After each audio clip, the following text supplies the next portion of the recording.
You're listening to the Pursuing Alpha podcast, hosted by Charles Brandon Snyder. Marco Aceto, man, it's good to have you on the podcast. How was your trip down from Austin? It was terrible. I bet. It was terrible. Let me tell you, Austin is such a great place to live. And then you drive into Lubbock on 183, and just a dust storm. Really? Right off the bat. Yeah. Police everywhere. It was about police everywhere. Isn't that Austin? It was like driving to Mexico. Why do you got to hate on Lubbock? No, it's okay. It was good. Yeah, it's okay. It's you went to school here. Yeah, for 4 years roughly. 4 years. So, hey, introduce yourself real quick. Is my audio okay? Nice. My name is Marco Aceto. In the analyst, I'm a CFA level 2 candidate. Basically, that is a chartered financial analyst, level 2 candidate, of course. I thought you're level 3 because you've already passed your second. Yeah, level 3 candidate. Yeah. So you're on the downward slide of that. So explain what a chartered financial analyst is and what you have to go through. Because my dream was to be a CFA when I get in the industry, and then I looked on what you had to do, and it's literally like taking the medical exam or the bar exam 3 different times on 3 different years. It's one of the most difficult things, and you are considered like the highest echelon of sophistication in the financial markets to be a CFA. Yeah, kind of, sort of. I would argue that... I'm giving him credits here, and he's like, yeah, kind of, sort of. I love how you downplay that. No, it's okay. The thing is that it does take a lot of time, but that's the key to it all, right? As long as you devote the time and then you commit the time, right? So level 1 takes about 300 hours to complete, and then level 2 will probably take more, depending on how easy you interpreted level 1, how much you get the concepts, because level 2 is basically level 1, but significantly more in depth, more calculations are involved. And I don't know, so the question sets, usually it's 3 questions per set. With level 2, they bring it into a whole vignette, and you have a bunch of questions related to a case study. And so they'll have about 44 questions, allocated to those vignettes. And then they'll have 44 as a single off, here's the prompt, here's your 3 questions. And then now level 3, and this is kind of interesting. So level 3, everybody was talking about the essay, and, it's a lot easier and all of that. It ends up being, you can just write bullet points for the essay. That's from what I understand on all the research so far. I haven't taken the test yet. And you still have the vignettes, and then that is basically it. So half of them are going to be essay, so about 44 questions. Half of them are going to be the vignettes, so that's technically harder. And then, the actual material so far hasn't been as calculated oriented, but it's been more, real life kind of exposure. And I'm not going to take it as it's easier than level 2. I'm probably going to try to keep it, more serious because... When do you take it? It's coming up, isn't it? Yeah, it's September 1st. So today is July 12th. 12th, yeah. Yeah. It's Jen's birthday today. Cool. Big shout out to Jenny Lynn, right? My wife, the comptroller of the firm. And yeah, happy birthday. Yeah, happy birthday. She's 22 again for the 20th year in a row. Yeah. You forget the candles. Yeah, forget the candles on there. So let's back up a little bit because you explained what the test is, but just for people that aren't in our industry, a chartered financial analyst is literally your ability to analyze the markets, analyze companies. What is a CFA? And it's like... Okay. Yeah, so the CFAI is the Chartered Financial Analyst Institute, and basically they issue the charters, right? And so you have to do the tests, and then you have to put in about 4 years of time to get the charter. Basically, all it encompasses is the valuation of any sort of financial asset. So whether that's a company or a security. Obviously, securities are issued by companies, so you may be analyzing the underlying company. And then there's a bunch of things that would be factored into that, like inflation, geopolitical risk. What kind of security is it? Is it subordinated debt? Subordinated meaning, is there a senior and then is there a junior, right? So the seniors would get paid first, juniors second. Right. So that's a level of risk, right? So there's a bunch of spreads and stuff, and then as an analyst, you're just supposed to be able to interpret all of those and then generate more consistent financial valuations. It's what you do is astonishing, because I always say this, and you operate inside of our firm, Alpha Capital. You operate as pretty much the lead analyst. You, Dr. Starr, a couple other people that's inside of the investment committee meeting, but you kind of run the show inside of our investment committee meetings. Yeah. I mean, it really depends. See, the thing is that there's a difference between the stock market and then a real valuation. Correct. Right? So you're going to purchase something on your own, like a real asset. You may want to run a valuation on that and then, interpret all the risks. With the stock market, there's really, to be entirely honest, and then, of course, CFAI, the Chartered Financial Institute, they wouldn't admit this, but there's basically zero correlation to valuations in stocks. So explain why you think that. Why do I think that? So basically how I've been investing probably since I was 14. And, I pay attention a lot to the way things trade, what I would expect the value to be, right? Of course, starting out, you read Securities Analysis by Buffett and James Dodd, or Dodd, I don't know. Ben Graham and Dodd. That's it's who Ben it is. Graham. Yeah.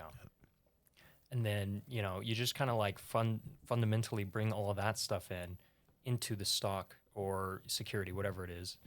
And then you would be able to determine some sort of intrinsic value.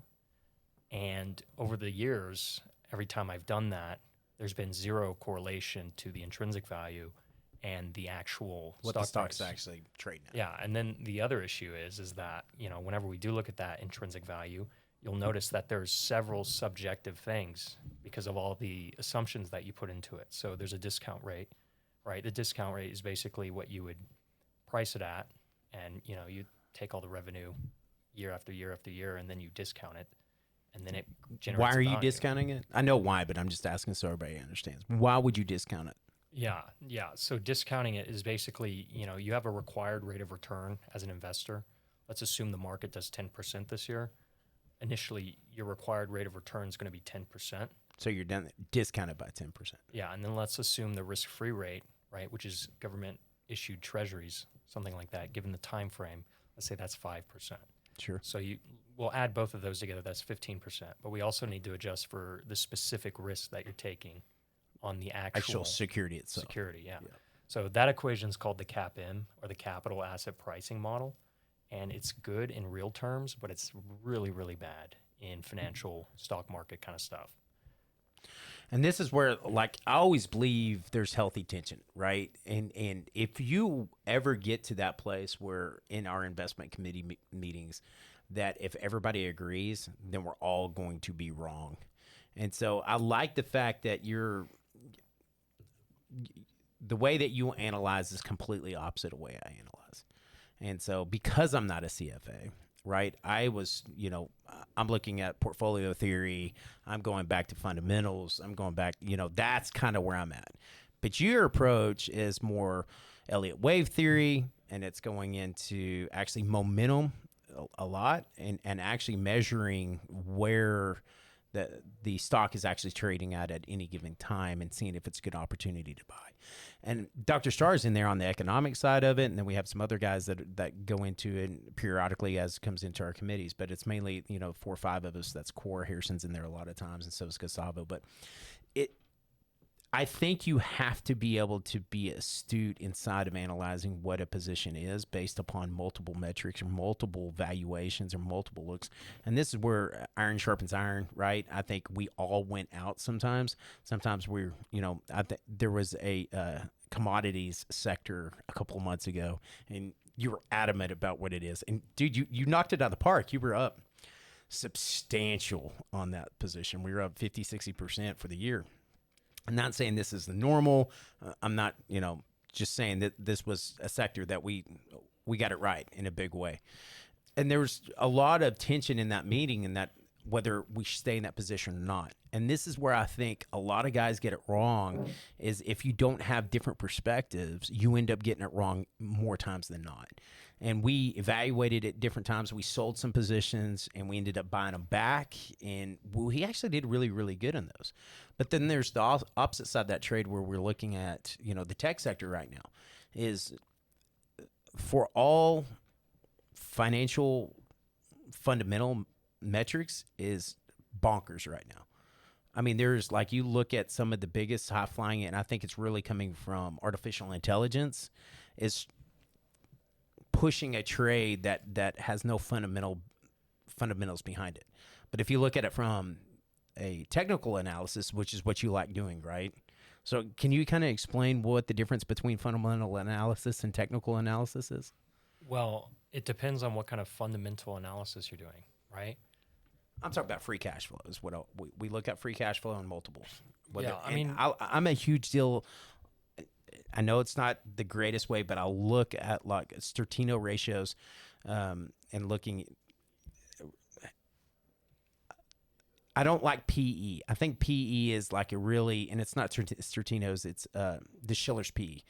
I think PE is one of the worst ways you can actually evaluate a stock, but I do believe every stock has a historical average that it can play by. I think that average can change, but if you look at the Schiller PE, that's one of the things I really look at, is saying, where is this at in the last 10 years? And if I look at it in the last 10 years and I look at fundamentals and it's trading at 14 times price to earnings ratio, and you're at 14 times and all of a sudden it's trading at 8 and none of the fundamentals have really changed, it's on its natural glide path of hopefully appreciating, then there's a discounted asset a undervalued asset that you can take advantage of. And me and you really go at it at times on this. Yeah. So my counter argument to that is immediately, historically stock trades at 14 Schiller PE, right? It's down at 8. Fundamentals all great. Yeah. Right. You're looking and you're analyzing and you're assuming long-term growth over their AI assets because they mentioned AI in the earnings call last week. Sure. You buy the stock at 8 Schiller PE and it continues to go down. 6 Schiller PE, 7, 4, 2, right? So at what point do you realize, okay, this was a bad investment, right? Well, now you're talking about a risk analysis that you're applying into it. I'm not saying you're going to get it right the whole time, but keep on your theory, but I'm going to give you pushback on that one. The thing is that, all of these are, you can tell, let's say you have a top end range and a bottom end range, and let's say a stock's trading at a median based on whatever fundamental that you're looking at, right? This is saying, okay, this is about fair value based on historical ranges, right? But the actual trends in the ranges change. And you don't know how much it's going to exceed the range this time or how much it's going to exceed the bottom end of that range, right? And again, we've run into that plenty of times this year where a stock was fundamentally valued, right? And then it continues to go down, right? And that's just because the sector itself was going down. There wasn't a lot of sentiment. Yes, and this is where you're getting into momentum, and I think there's a couple of research firms out there. Zacks is one of them. I give Zacks a lot of credit for this, where he wrote a great book on this, where it's talking about if you look at the top 50% of all sectors, will, no matter what the fundamentals, will outpace the bottom 50%, no matter what fundamentals are, just because people are paying attention to those sectors because they're attractive right now. And telecommunications is one right here. There's, cell phone companies out there. I can't say the names of them. Their fundamentals could be okay, right? They're pretty consistent, but those stocks just keep on grinding lower and grinding lower, right? And it's not really about the fundamentals. It's just because that sector is literally just in the very bottom of all sectors out there. And so I get your point on there. So there is other things, and this is why I think a lot of guys get it wrong, is they pick one thing. They pick one way to evaluate things, and then they disregard everything.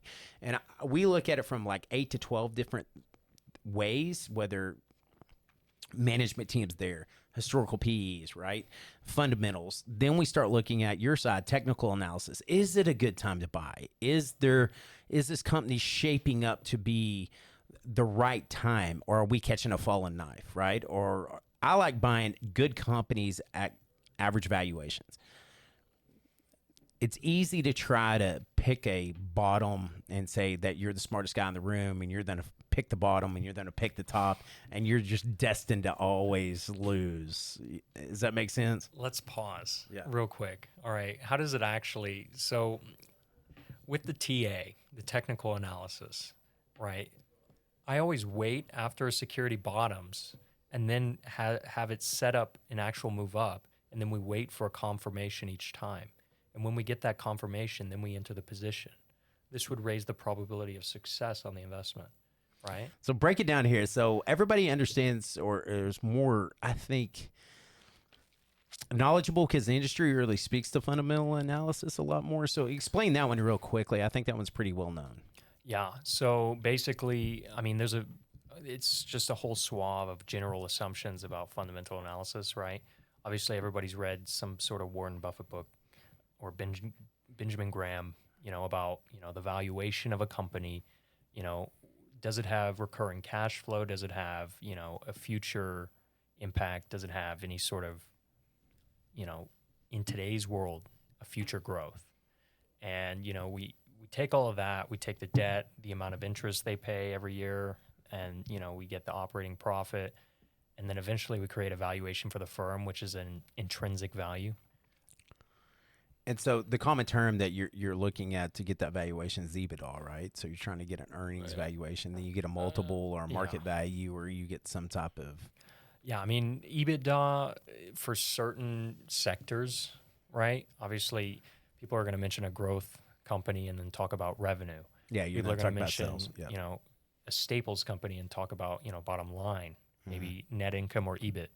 I personally like EBIT the most, but I actually don't even pay attention anymore because to me, it doesn't necessarily matter that much. What I would look at is maybe the free cash flow and the debt. Free cash flow, of course, is it's a derivative of EBIT.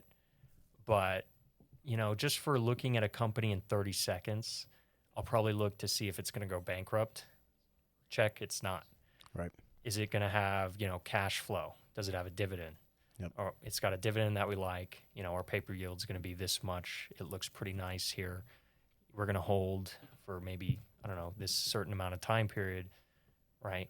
And then that would be a company that I potentially choose, right? And then I link it in with the actual technical analysis because that's probably what I'll pay more attention to, right? So explain what technical analysis is. Yeah, so it's a bunch of charting guru stuff. It's like astrology for men.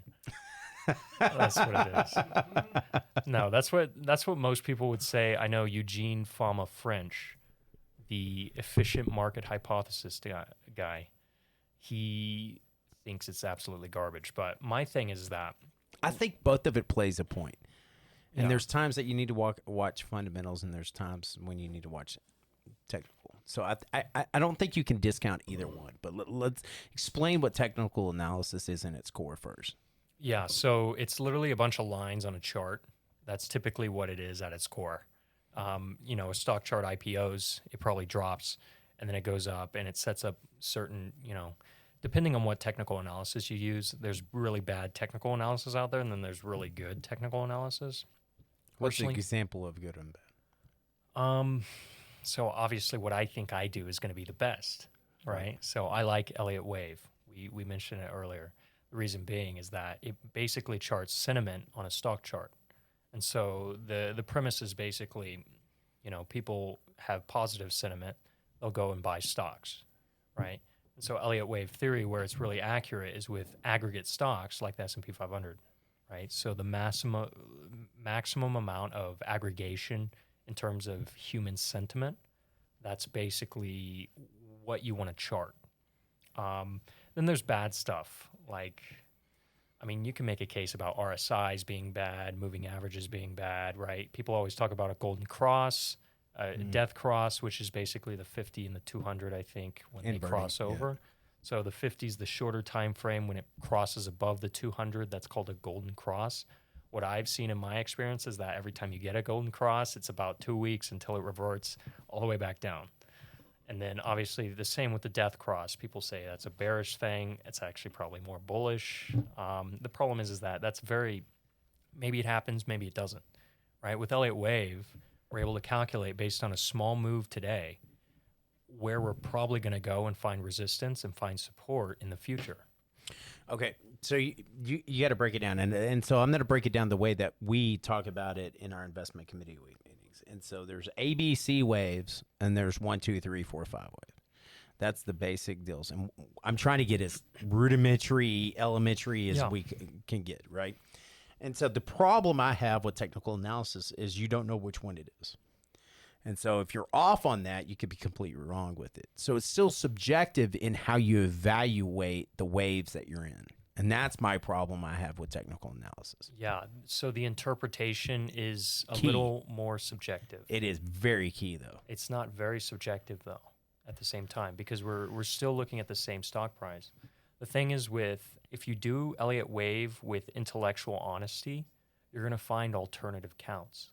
So that's the key to it. So if one thing happens in the stock and it goes the other way, you invalidate the previous count and then you have an alternative count to actually adjust for, right? Consistently, it has been a really good measure of where a stock is in its entire context. And I mean, you can go all the way back to like 1970s, 1980s. The S&P chart goes back to 1929, right, where we had a big crash. That was a big 1-2. At which point, then we set up a 1-2 into 1942. We had a dip, and then that's where Elliott Wave started with Ralph Elliott, who ends up writing a book when there's a world war going on, saying, hey, the stock market's about to rally to these numbers, and it's going to be a very long rally. And so that's why there's such a cult following, but there's also some legitimate statistics backing the actual probabilities of success with each strategy. So, like, in terms of the long structure, let's talk about when a stock goes up. That typically should occur in a 5-wave move. There's times when it goes in an ABC, which is a corrective move. Basically, a corrective move is we're under the presumption that it's going to reverse the other way, right? So a corrective move, let's say we have a corrective move down, right? It's going to do an A, a B, and a C wave down, and then it's going to revert. So explain that. So A wave is down, B wave is up, and C wave is extended down. No, not extended down. It can be extended, right? And we've got little Fibonacci levels to actually target Explain, that's where I'm wanting to go to. So what is a Fibonacci level? All right, well, we don't want to go too in depth. No, go in depth on that one, because that Fibonacci charts with Elliott Wave is very, very key. The opinions voiced in this podcast are for general information only and are not intended to provide specific advice or recommendations for any individual. To determine which strategies or investments may be suitable for you, consult the appropriate qualified professional prior to making a decision. We were talking about fundamental analysis inside of technical analysis, but on top of that, you're actually defining what the Elliott wave theory is, and you're really getting into the Fibonacci charts and how they work. I think the best way to look at this is actually look at what a chart looks like and look at how the way we our analysis in our investment committee meetings. So, hey, Ryan, do me a favor and just pop up real quick one of the last screens we have. I think we have to stay in the indexes, so let's just go S&P here. Marco, I think we have it pulled up for you here. Take a look at where you're at here, and you can kind of zoom in and zoom out using an iPad and explain the Fibonacci and explain your waves of the A, B, C, and really break this down for us, because there's so much on the screen. It's like just overwhelming at this point. Yeah. Does this draw? It won't in that setting, but I can make it draw if you want. Okay. Well, basically, obviously, we had the COVID low, right? We could go take a look. Yeah, let's make it draw so people have to. Okay. Okay. So you just Yeah, that works. y'all are making it all damn complicated. All right, have fun, buddy. All right, so switch back to it now. Marco can draw. All right, some TA. Okay. Well, obviously, so one of the things that we're looking at, and this is a very short-term chart. Obviously, we're only since 2020. You can probably go back with this move all the way to 2011 or 2009 bottom, right? So explain what you have right here. Basically, we had the 2020 top, 2022 top in December or January of 2022. Okay, I'm following you. Yeah, and so what we did is potentially set up a 5-wave move down. No. Explain Fibonacci's here, because that's all the lines first. Explain everything first. Okay, yeah. So initially, since we topped right here, we're going to get a 0.0 extension. What that means is that that's the beginning of the move. So you would initially draw that line, right? And so let's assume right now that we're only looking at about, like this much information. Mm-hmm. So when we have that much information, we're actually going to be using this line, which is a 1.0, and this should be some sort of technical wave 2 for the initial move, which is a 1, 2, 3, 4, and a 5-wave move, right? So we can kind of draw 1, 2, 3, 4, 5. So that's the information we have today in Hypothetically, what happened at the time at the trade. Yeah, so we would basically model this off of a 1, 2, 3, 4, 5. That's after we modeled that this would hit the 2200 region, in 2018.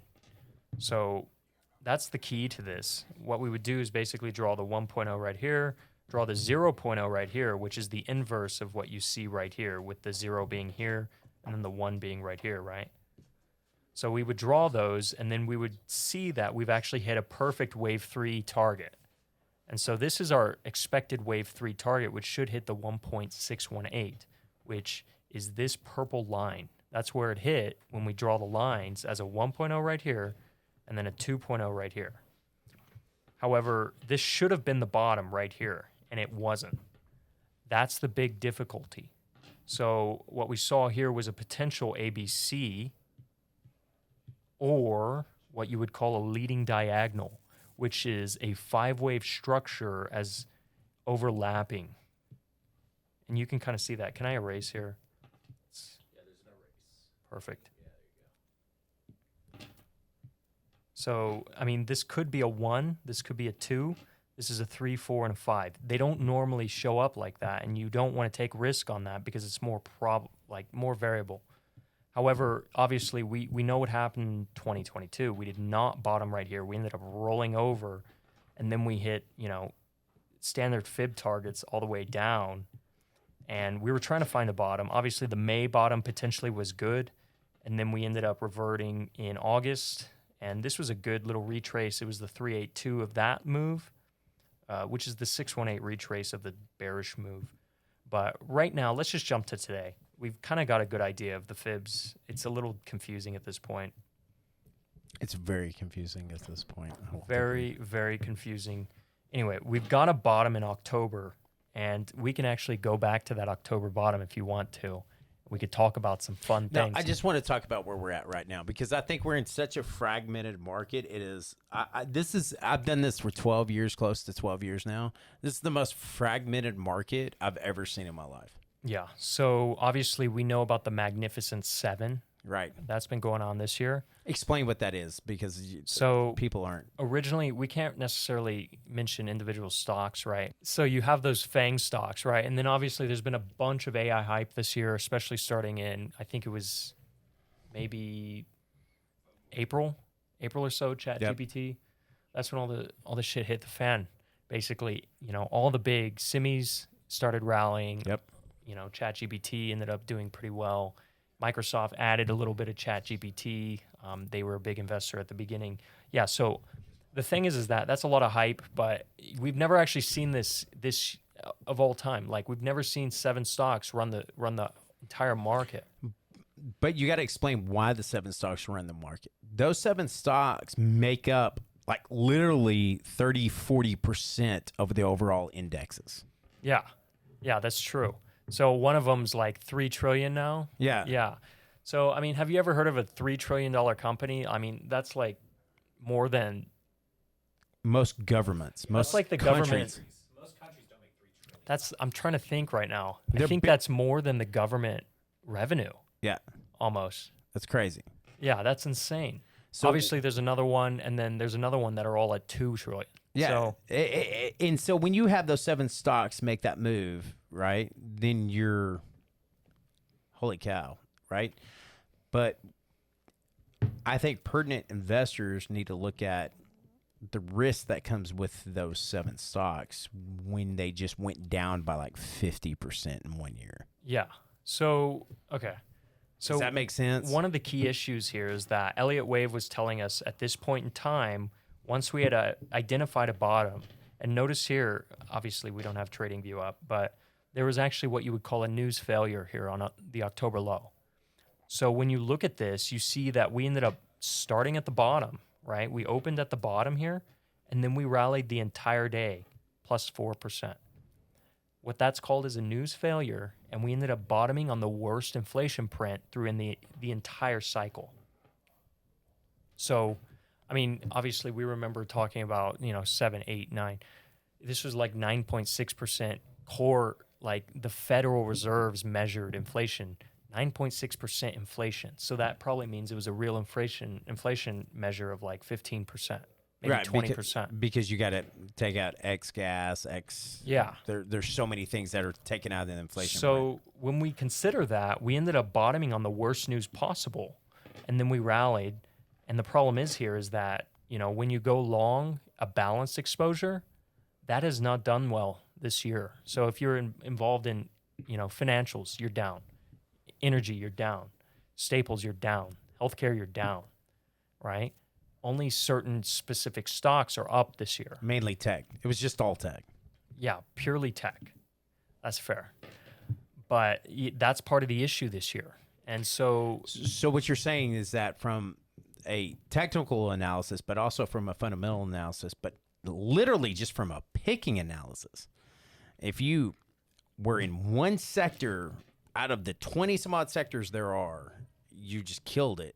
But if you're in any of the other ones, you're down or flat. Yeah, and what's really crazy about that is that obviously if you talk to a risk manager, you're not going to be in that one sector because you cannot be that because you're managing risk. You're managing risk. It's right? crazy. Crazy. Yeah. So, I mean, obviously you want to be right all the time, but, sometimes you don't necessarily pick it. And then, of course, active managers this year are doing horribly. Guess who was short? Bridgewater, one of the biggest hedge funds, short. They ended up losing 36%, I think, on this move up. Just that move alone. So, if they're consistently short this entire market, they're probably down somewhere around 50% or less, depending on whatever assets they're exposed to. I think, if you're 36% in the money down here, you're probably in tech. So that's crazy to think. But again, they were in the money throughout all of 2022. But even some of the big tech money managers like Carrie Wood, she's not doing great either. Kathy Wood's okay. Kathy Wood, I'm sorry. She's not doing great either. So I'm just going to draw a separate chart here. Okay. So let's say we're doing 25% a year, right? And we're just moving up, right? And then we lose 80%. We're down here now. Notice where you started, right? Let's call this 2014. Your compounded annual growth rate, something like 1%, right? So if you lose money like that, you're never going to recover. Never. And this is, guess what? In Morgan Stanley, they had one of their top dog, investment growth. They call it the Morgan Stanley Institutional Growth Fund, down like 65% in 2022 because they're invested in the high beta names. And I mean, those are people's 529 plans, right? Those are 401ks. Those are long-term growth picks, but they'll never recover, right? If we start to head down now, they're still going to be down about 50%, right? And that's after a 30% rate of return this year. Think about that. That's not good.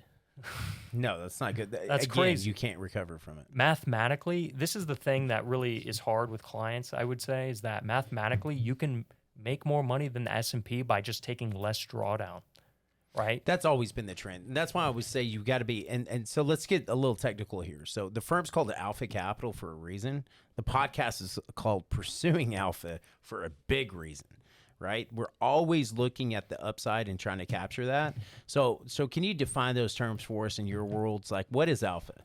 Okay, so alpha, I would say alpha is definitely just the rate of return over the benchmark, risk adjusted. Okay. So when we adjust for the risk, the level of volatility that you take, which is technically called standard deviation in our world, basically it's the amount of oscillation around the mean. Right. Risk adjusted, you want to produce alpha. Right. So let's put it in numbers so it makes it simple. So if the index is making 10% and your alpha is 2, that means your return is 12. because you made 2% over what the benchmark is. roughly, but you're going to want to look at standard deviation of a strategy, whatever. Yeah, you're doing. it's more complex. I'm trying to distill this. That's- Come on, that's quit being a CFA for a second, or an analyst for a second, but just distill it down to the simplest terms possible. It's whatever your benchmark is, and you're trying to make a return over that, right? Sure. And so that's what alpha is. There is so many beta companies and beta investment firms out there because everybody believes in the simple fact that if you take less drawdowns, you're going to beat the market in the overall. I believe you have to have both. Yeah. Well, okay, so let's put it this way. If the market makes 10% every 10 years, right, and you make 9%, I can let's say at the end of that 10 years, you lose 15% in the market. If we take 10% drawdowns, we'll beat for that 10-year period. So mathematically, I would say that risk management's the key. The thing is that these beta managers, I don't know who they are, right? It's almost every firm out there. Everybody talks about every single money manager that walks into my office, which is all the time. I get a call from, and they're always, and beta is, explain beta first. Well, beta, so do you know what smart beta is? Just explain beta first for their listeners. And then Okay. Beta is basically the amount of risk relative to the benchmark that you take. Right. So let's say we have a beta of 1.2. The benchmarks in this case is going to be the S&P 500, which has a beta of 1. Right. Right? So 1 is the market risk. 1.2 is going to be roughly 20% up and down, whatever you do. Over the benchmark. So if a market's going up over the last 20 years, a beta of 1.2 is statistically going to outperform. Right. So most firms, when I talk to a third-party money manager and they call me up on the phone, their entire pitch is talking about their downside protection. They never talk about their upside capture, ever. Because most firms have what type of upside capture? I don't know. Negative. So, actually, I would say, It's always negative. So they're disagree. only capturing about 82 to 96% of the upside in the market. Okay, well, that's positive, but it's less. Yeah. Well, I'm talking, it's always going to be positive or they wouldn't be in business, but I'm talking they're not capturing the full weight of the market. And so this is what creates the argument to be a passive investor and just invest in indexes. So if you're not capturing that extra 4% or 10% of the market, why not just invest in the market? Because you don't want the downside risk. Because every single investor I've ever met, I met with a guy worth $40 million today. We sat down for 2.5 hours, and his entire deal is, I'm 70 years old. I don't give a rip about what the return is. I don't want to lose money. Yeah. So how do you actually weigh in the simple fact? And I get it. So this is why in our world, you're back of the house and I'm front of the house. So I'm client facing, you're not. And we've structured our firm this way for that reason. Why? Because like you hear it from me all the time. Like I take the weight of the investor. You don't, because if I start pushing weights of investors and you get call after call after call all day long on why my portfolio is going down, why is my portfolio up? And they usually call when their portfolio is up more than they do when it's down, right? So it would negatively impact the way that you as an analyst would evaluate your stocks. And I truly believe that. You have to have a barrier against that on a daily basis because you can't do your job if you don't. So, and trust me, I give you enough pushback when we're in our investment committee meetings. You're smirking because I know All the time. All the time, right? Once a day. Once a day, but that is my job. But you hear it from how many people? That's true. One, right? Yeah. Do you hear it from 40? Nope. Gustavo, how many do I hear from on a daily basis? Probably 40. Hey, yeah, you're right. So hearing it from one guy is one thing, right? Hear it from 40 is a different. So, and I want to preference this. And this is why I think we have such a unique firm that has done it long-term, just kill it. Here's the thing, that 98% of the advisors today, 98% of them don't invest money. Of advisors? Yeah, don't invest money. What? Yeah. What did they do? Who did they use? Oh, yeah, they use third party. They use 30-party money managers. So if you look at the retail street today and you just go through a phone index, they don't invest shit. I know so many advisors because I'm in those circles. And they're like, I don't have time to invest money. I'm smiling and dialing. I'm talking on the phone. That's all I care. I don't have time to look at the market. Early on in my career, I figured out I love what we do. Like on my side, I can't do it though. But I didn't want to put my entire career and my clients' money into a guy in New York, so I wanted to build it. So this is why we came back and said I wanted to be controlling of the deal, but I didn't want to analyze it because there's different ones. So when you go back and you look at how you manage money for the firm, we're always looking at it on two different aspects of it. We look at it from what the client's needs are, because if you go to those third-party money managers, can you put hedges in? Yeah, that's true. No, you can't. Are we allowed to look at the mutual fund? Yeah, we can look at ETFs and Let's look at MSEQX. Can you pull that up, Ryan? Okay, so, I mean, the thing is that, right, if let's assume, from a more professional side of it, right, we see all the big returns, but we understand kind of the nature of it, right? Look at this. This is big dog, really good stuff, 38.75% this year. Let's take a look at this. Look at that. That's insane. That's insane. So would you like the 38.75% this year as a hell yeah. passive? Yeah. Yeah, but would you like the? But that's a passive. All right, explain what passive compared to active managers are first. But so clients have context here. I mean, viewers have context. Yeah, sure. So passive managers basically are people, if it's a manager itself, right? You can always invest in an ETF passively, right? But you have to speak. But it's not actively managed, right? So passive ETF managers actively pick the stocks, but they passively invest it. So they don't trade it. So they don't trade it. They're investing typically in an index. Yeah. And so that's most advisors, honestly, passively. Because passive it's managers. cheap, right? Well, you get a 1%, 2% upfront or, annual fee. Maybe you get an upfront fee. It depends. Those are getting kind of phased out now. Yeah, so let's explain what you're talking about, right? So I'm not talking about the advisor's fee. I'm talking about the internal expense fee of a passive investment, right? So there's some passive investments because you cannot invest in an index, and there's a whole disclaimers about this. So I cannot invest directly in the S&P. I can't invest in the NASDAQ, and those are indices. And so what I can invest into is a money manager like Vanguard or Morgan Stanley or something like that models 98 or 99% correlation to those indexes. And when I do that, it's very cheap because I don't have to manage anything. I'm just buying exactly what's there, and I kind of have a software or program that actually mirrors that pretty closely. So there's little cost to it. When there's little cost to it, it's very cheap to manage.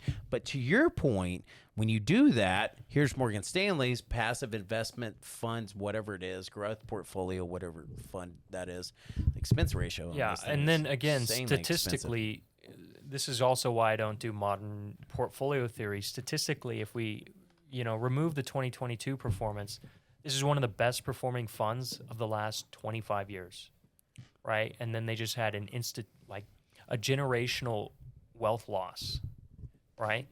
So that's kind of the reason why a lot of those things, it works until it doesn't. And when it doesn't, it's tail risk. Okay, explain what tail risk is, because tail risk is big in our industry. Yeah, well, the thing is that, so the S&P exhibits what you would call tail risk, right? So statistically, imagine a flat line, and then there's a slope in the middle, right?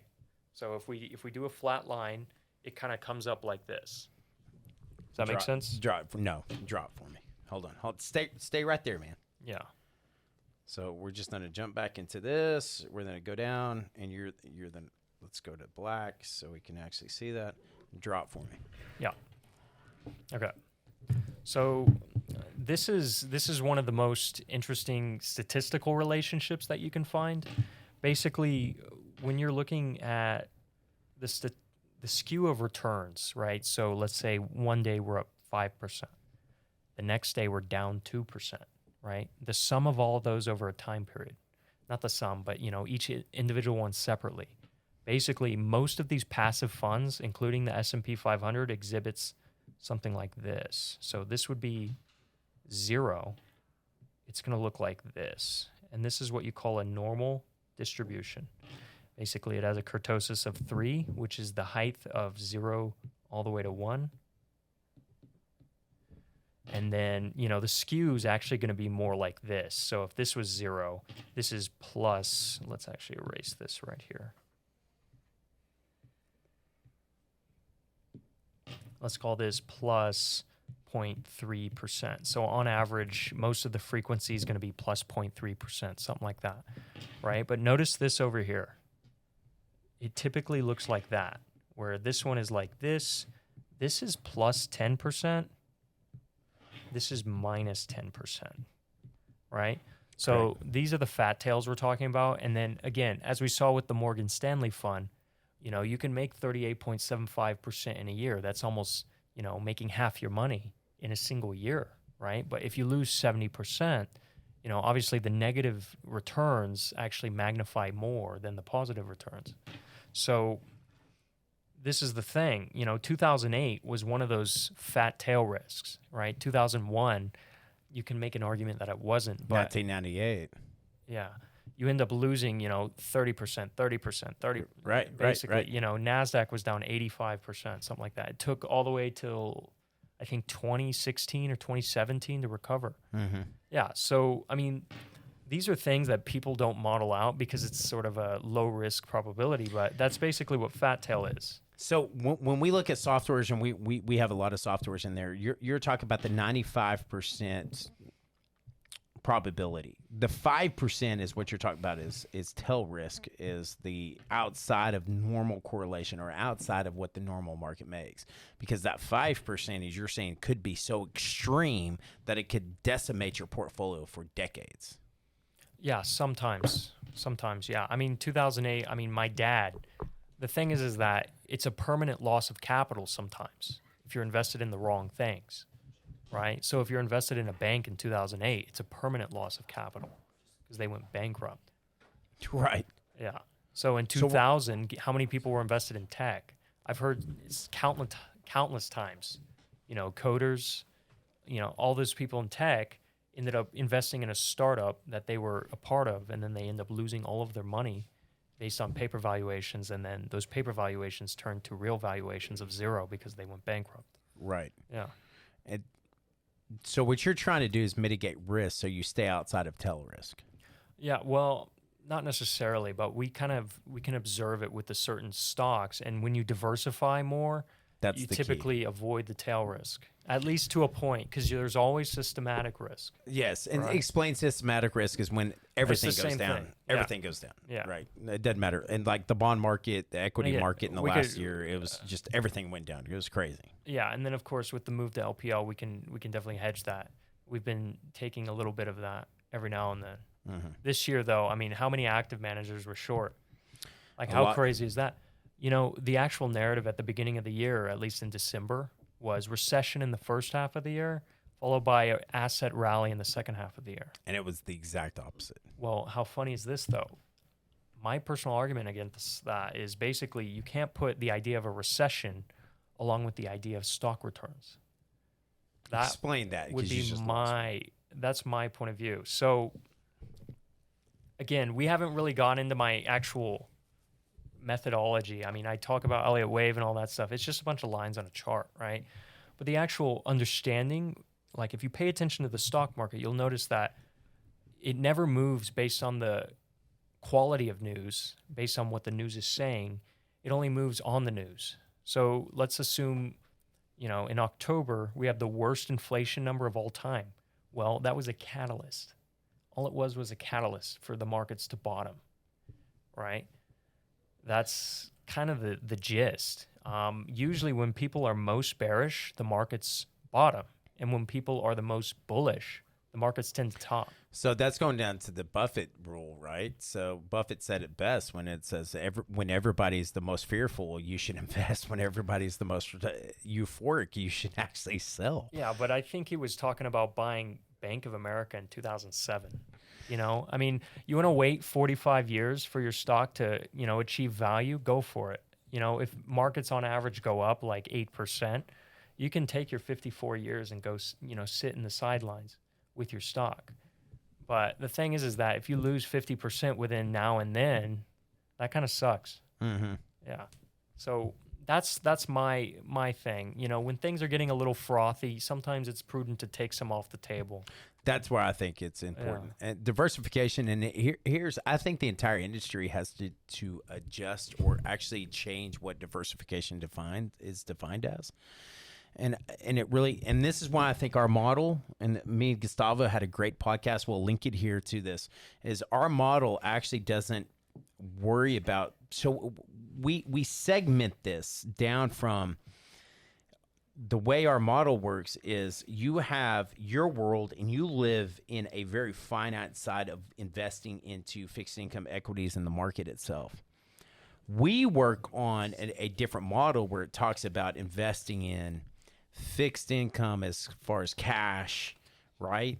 Investing inside of insurance products, investing inside something way outside of what you're managing from the firm, and using fixed asset classes, guaranteed asset classes, right? We call them stable assets, and making sure that we readdress the what we call the standard of liquidity of somebody, a client of ours, into that. So prime example here is, so the market went down 50% or 20% last year, right? Or 2008, 50%. Well, if you had the right diversification, you could have actually invested those guaranteed or stable asset classes back into the market in 2008, 2022, and you'd have made a pretty good return. That's true. But then you also have to trim it when you're on the top. And this is where everybody gets pushback. And this is where a lot of advisors are saying, hey, I never want to trim, because they want to capture and keep assets. So if you're made that 38% return and never took the downside, right? If you can just recapitalize and dollar cost average it back into the market on when it's up or when it's down, your returns would be so much better. Just because you're looking at it from a portfolio standpoint, we look at it from a portfolio and all their other assets that are outside the market.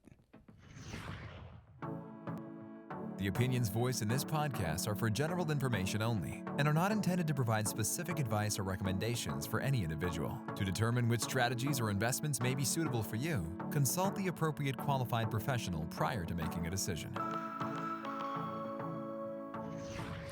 All right, so getting back to it real quick. So we talked about your side of the house and my side of the house is we actually diversify in different ways. I want to touch on a couple of things here. Diversification, I think, in our industry has been overly hyped. What I mean by that is, like, there's great studies that shows that a diversified portfolio is between 12 and 25 positions. Would you agree upon that? Well, it depends on what your strategy is, but I mean, roughly. Yeah, roughly. I mean, it's just, but if you own a mutual fund or ETF that has 30 positions and you own 5 different mutual funds, you might as well just own the whole broad market. This is the problem I have. But the way that our industry is regulated, over diversification matters zero.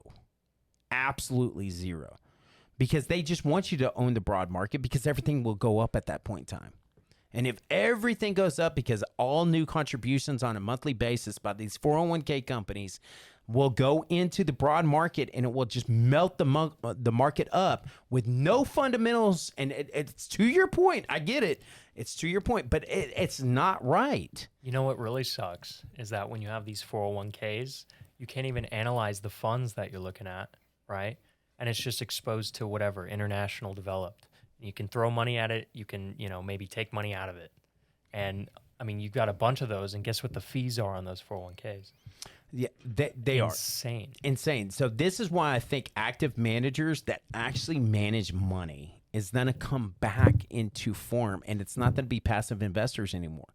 And you're going to find this. And I think this is going to your point that we just talked about offline, which is there is opportunity where the market is going to reset, and it's not going to make new highs for a very extended period of time. Explain what you talked about offline just for a second. Yeah. Well, I mean, the thing is that obviously we can't be for certain on anything, Right. right? It could extend to a new all-time high, right? But what Elliott Wave's saying right now, as well as many other technical analyses with trend lines, everything like that, is basically saying that we're very extended up here. We've been rallying since 2013, basically. You know, that's a 10-year rally. We've had no pauses whatsoever. Obviously, you can mention COVID, maybe 2018, and then 2022. But, you know, obviously we're starting to get a little more volatility, right? And then, of course, all the fundamental analysis is showing more bearish activity. And the thing is that it looks a lot like 1970s and the 1940s, right? So with the federal debt levels relative to GDP and, you know, the kind of uses of the central bank looks similar to 1940s, where we kind of topped in 1929 and didn't start rallying until 1942, which is what? 12 years. 12 years, roughly, yeah. Yeah, roughly. And then, of course, in the 1970s, we had the supply stuff in 2021. We still had supply stuff in 2022, right? We had higher inflation. It's not the same market necessarily because the actual fiscal deficit is significantly different. Sure.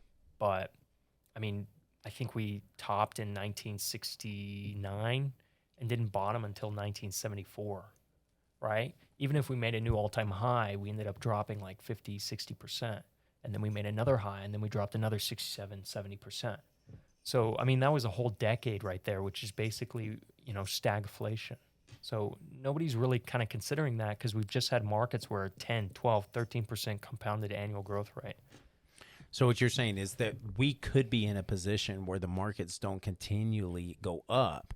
So you got to be very active and selective inside of your investments. So if you're going, where would you go now for the next decade? For the next decade? Yeah. That's tough. We can't mention crypto. It's not allowed. You heard that? No, for the next decade, I would probably look towards emerging markets. It's very difficult to say that because they're, you know, they have higher inflation. They've got, you know, higher Political growth, risk. a lot of political risk, right? We could be at another war with China here, or not another one, but, you know, A continual war, Yeah. another World War III. Yeah. But, I mean, the thing is that in terms of valuations, we've never seen such a gap between the U.S. stocks as well as the emerging market stocks, right? So imagine this. The S&P is trading at like a 25 PE. Emerging markets are at like 7 to 12. So, I mean, there's at least 100% difference right there. Right. Yeah, so that's one thing. And then also, again, in 2022, at the very beginning of it, we saw a commodities rally. And then all of 2021, we had this commodities rally as well. That would be, you know, energy, Oil and gas, yeah. Industrial metals, as well as precious metals, all that stuff.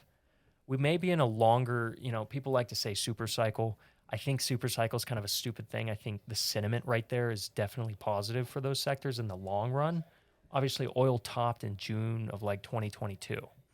So it's been down, I think, over 50% at this point, maybe about 50%.